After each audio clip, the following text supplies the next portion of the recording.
Hey everybody, Pastor Hans here, and today we are in the midst of a worship series that we are calling I Believe in God, But. It's a series that's designed specifically for those of us that have questions, those of us that have doubts.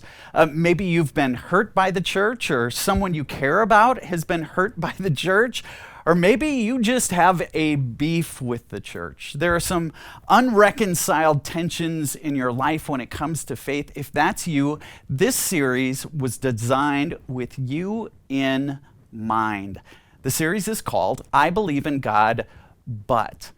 And if those words I use describe you, here's what you need to know. You are not alone. You see, there are more than a few people in our world who have a few buts when it comes to Christianity. Here's what we know. Since the year 2000, there has been a major change in the people's participation in church. Up till the year 2000, for 50 to 100 years, about 70% of Americans considered themselves members of churches. But since the year 2000, that number has plummeted. Today, only about 45% of Americans are connected with the church. Here's what you and I know. People's perceptions of the church, of faith, and of Christianity have changed, and they've changed drastically. For example, when I was a kid, my dad was a pastor. Back in the late 80s and 90s, because my dad was a pastor, some of that rubbed off on me. And as a young boy, I was a rule follower. I colored within the lines. I didn't smoke. I didn't party. I didn't drink. I didn't chew. And I didn't hang out with kids that do. And here's the thing. When my friends, when they would tease me, they would use words like, oh, you're just a brown noser. Oh, you're just a goody two-shoes. In another era, they might have called me square, right? When I was in high school, I helped start a DARE program in our elementary school. And when I did, the paper caught wind of this, and they wrote a little story about me that appeared in our little paper. And do you know what the headline was? Hans Dahl is a good kid. Imagine how much harassment I got from my buddies for that. Now you hear all this and you might go, oh, that's all great. But here's the problem. All of that goody two-shoesness, it was all motivated by a certain version of Christianity that I subscribed to. And what I would find out is that version of Christianity was a judgmental sort of Christianity. I was sort of like the moral police, if you will. When I looked at my friends, I made judgments about them when they made choices that I didn't agree with. And it wasn't till later in my life that I realized that I was part of the problem with Christianity back in those days. Because when people critiqued Christianity back in those days, here are some of the words they would use. They would say Christians are narrow, they're closed-minded. Christianity is just judgmental. Now that was back 30, 40 years ago. Today, when people critique Christianity, their critique is much different. They don't just say Christians are narrow, closed-minded, and judgmental. They honestly believe in their hearts of hearts that Christianity is a liability in our world, that Christianity is bad for our world. When I was off at a conference a couple of years ago, I found myself in an airport waiting for a flight, and I sat down at the bar next to this woman, and we struck up a conversation. I found out she was a businesswoman, and she lived in New York. And I asked her, are you traveling for pleasure, or is this for work? And she said it was for work. And then she asked me, why are you traveling? And I was returning from a conference. And then she asked me that question that for whatever reason as a pastor, it always makes me a little uncomfortable. The question was this: what do you do for a living? Now, I knew from past experience that usually when I answered that question and shared with somebody, a stranger, that I was a pastor, it would lead to a really long conversation, them sort of confessing everything that had happened in their life that was either good, bad, or tragic over the last year. And so I wasn't sure if I was going to do that. But against better judgment, I shared with her that I was a pastor. And here's what happened. There was a look in her eye that was part disgust and part, well, she was salivating. Because for the next hour, it was a full-on press. She would say to me, how can you even associate? How can you even subscribe to something that is even associated with an organization, with people that have done so much harm in the world? At one point, she just laid it out there. She said this, hasn't Christianity done more harm than good in the world? And here's the thing, this woman, she was not dumb, she was smart, she knew her history. She would go through the Crusades and the Christian involvement in that, the Inquisition. She talked about how in Nazi Germany, Christian churches supported Hitler. She would talk about the ways that women had never been able to have leadership roles, and how there have been all these clergy abuse scandals, sexual abuse, and financial abuse. She talked about the homophobia of the church, the anti-Semitism of the church, the racial segregation of the church. She talked about how politicians just use Christianity for their own gain, and then she would talk about her own hurt, the ways the church had hurt her. When the bartender walked by, I said, I'll have another drink. You see, what was hard about that conversation is she was right. I mean, she didn't make up any of that. None of it was fake news. She was right when it came to the history of Christianity. And she wasn't alone. There was a recent poll done back in 2017, and they polled people from 20 different countries, and they asked them, do you agree with this statement? Religion has done more harm than good in the world. And when they polled just Americans, 40% of Americans agreed with that statement. I didn't know what to say to this woman sitting at the bar. I sort of stumbled. I said, well, I understand that's happened in the history of Christianity, but I don't subscribe to that version of Christianity. And she looked back at me and she said, how can you even be associated with something that's done so much harm in our world? And that, when I didn't know what to say, I just looked at her and I simply said, I'm sorry. I'm sorry that Christianity has done all this harm in the world, and I'm sorry that you've been hurt by the church. Now, some of you might think that's a strange response, to apologize. Why would you apologize for 2,000 years of Christian history? Why would you apologize? You didn't hurt her. I think most of us would throw our hands in the air and say, that's not us. That's not our version of Christianity. That's those nutballs. That's them. We would never, ever do something like that. But here's what I want to wonder. I mean, I don't believe that those Christians who have done all kinds of harm in our world, I don't think any of them believed that they were nutballs or that they were somehow outliers. You see, here's what I think. I think they all believed that they were simply doing it. They were doing what they were doing. They were doing all of it for God. Let me give you a couple of examples of this.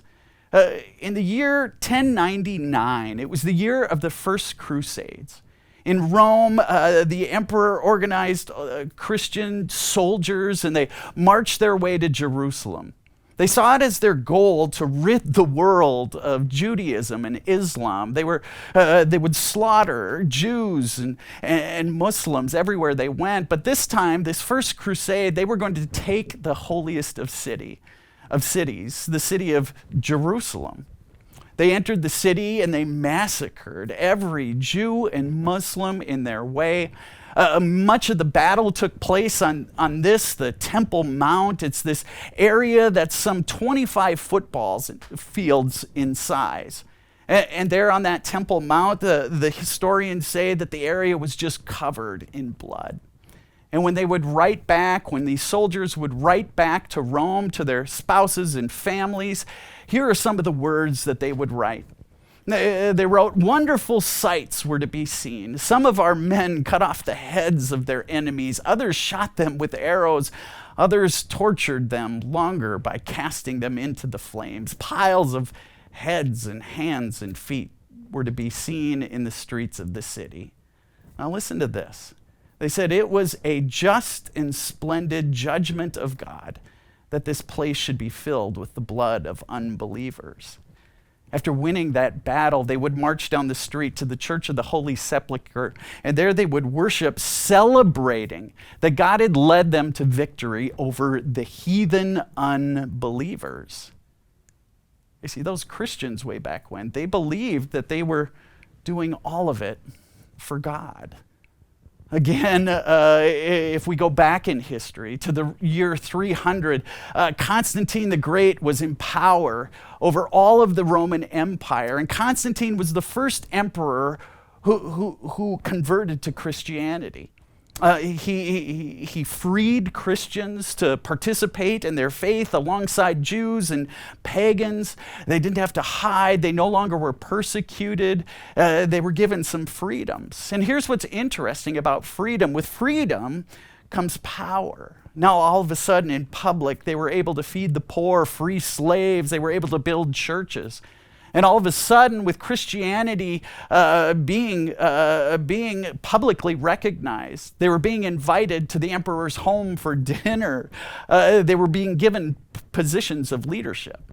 And of course, with power comes responsibility. And some used that responsibility well, and some didn't. Two examples of that include two characters in history. There were two bishops that lived in the year 330. The first is Basil of Caesarea.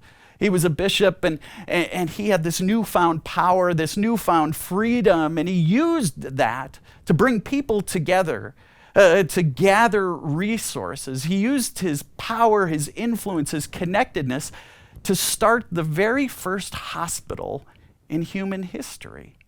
He used it to care for people in the way God cared for them, the way Jesus cared for people when he walked this earth.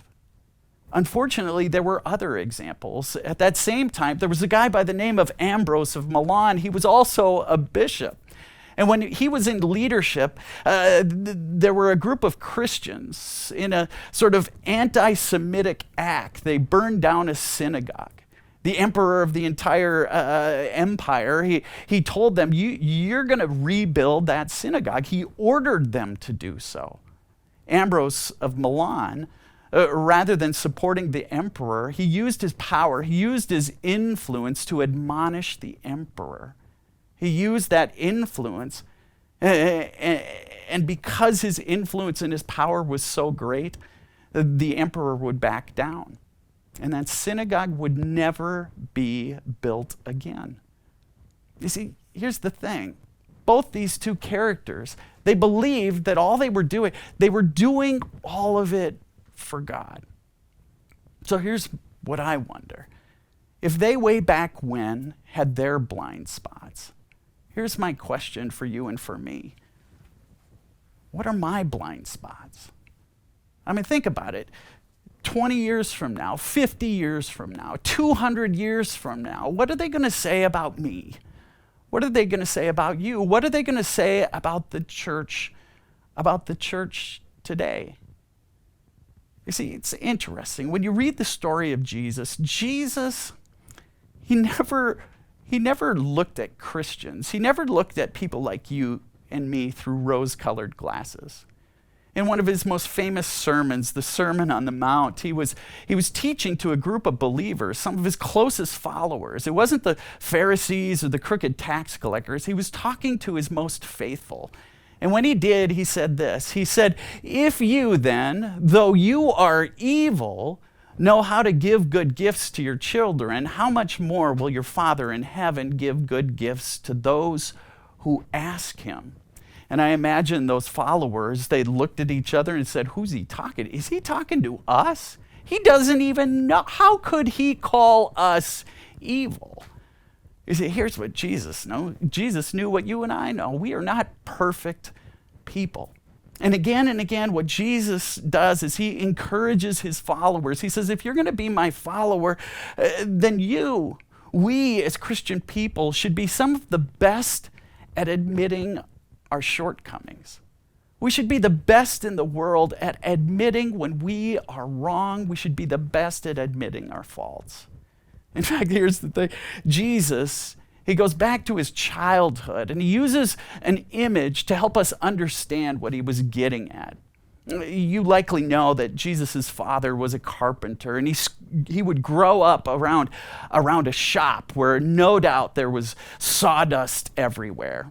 He uses this image and says, why do you look at the speck of sawdust in your neighbor's eye, but do not notice the log in your own eye? I imagine Jesus spending all this time in his father's shop. He would often get specks of dust in his eye. And here's what Jesus knew. He knew what we know. When you get something in your eye, a speck of something in your eye, it feels like what? It feels like a log, right?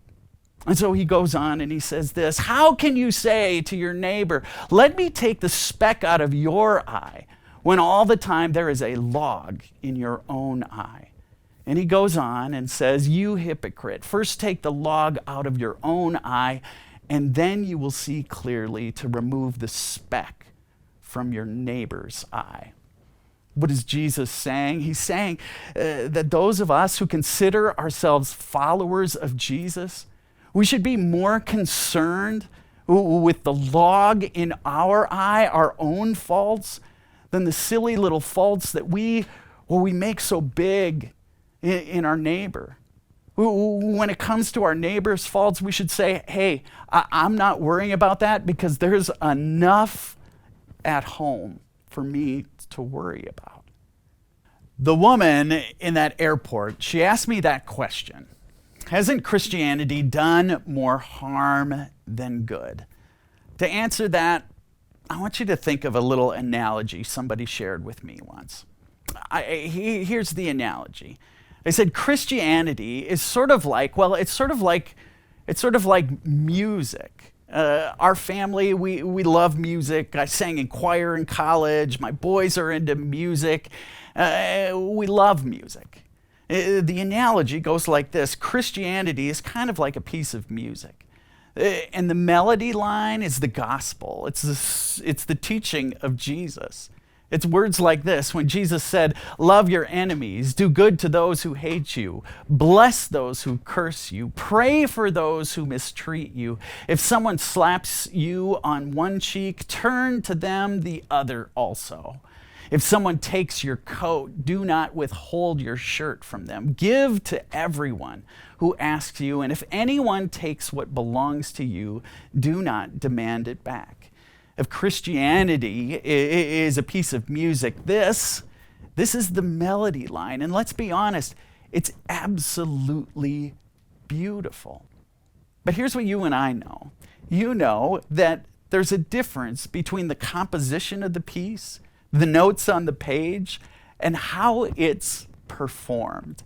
In fact, in our house, we often like to go back and look at old videos of our kids playing music or playing sports. And there's one video we go back to often because it just makes us laugh. It's from, oh my goodness, parents, you can relate, a middle school band concert. Take a look at this.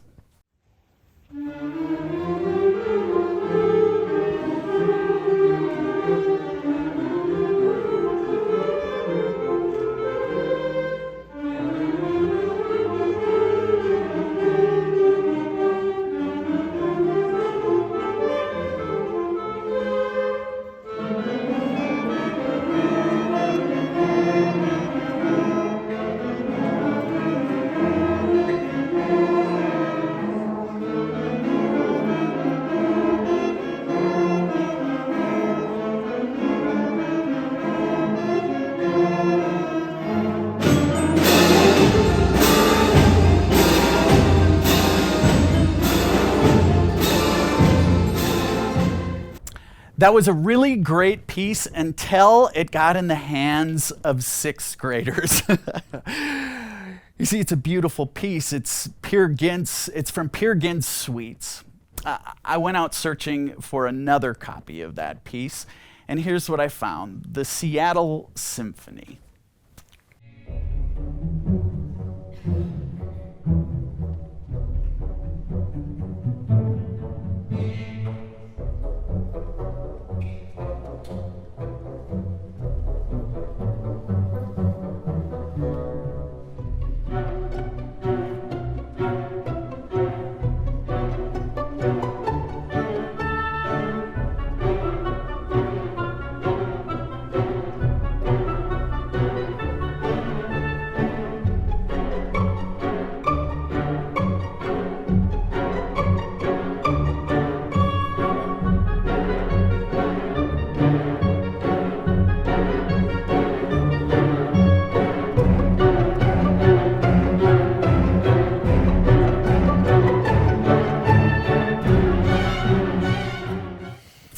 Christianity is like a piece of music. Here's what you need to know.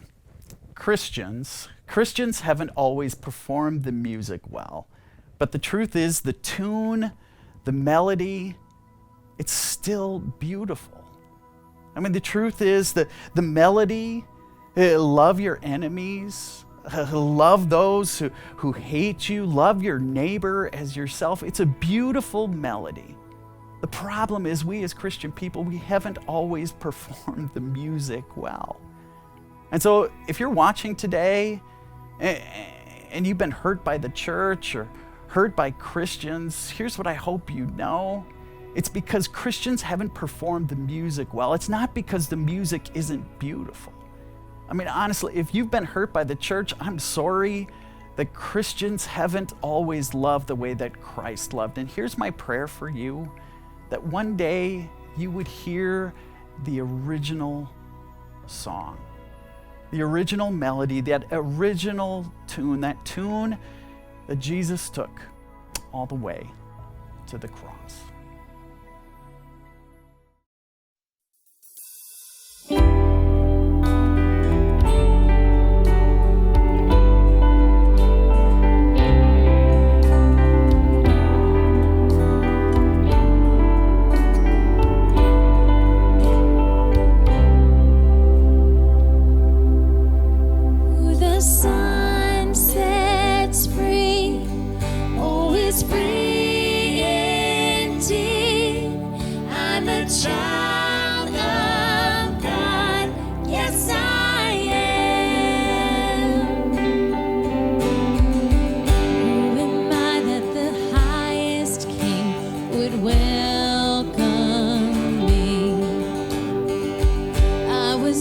But he brought me in, oh, his love for me, oh, his love for me.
As we close our time together, I want to invite you to join me as together we pray the prayer our Lord taught us. Together we pray, Our Father, who art in heaven, hallowed be thy name. Thy kingdom come, thy will be done, on earth as it is in heaven. Give us this day our daily bread, and forgive us our trespasses, as we forgive those who trespass against us. And lead us not into temptation, but deliver us from evil. For thine is the kingdom, and the power, and the glory, forever and ever. Amen.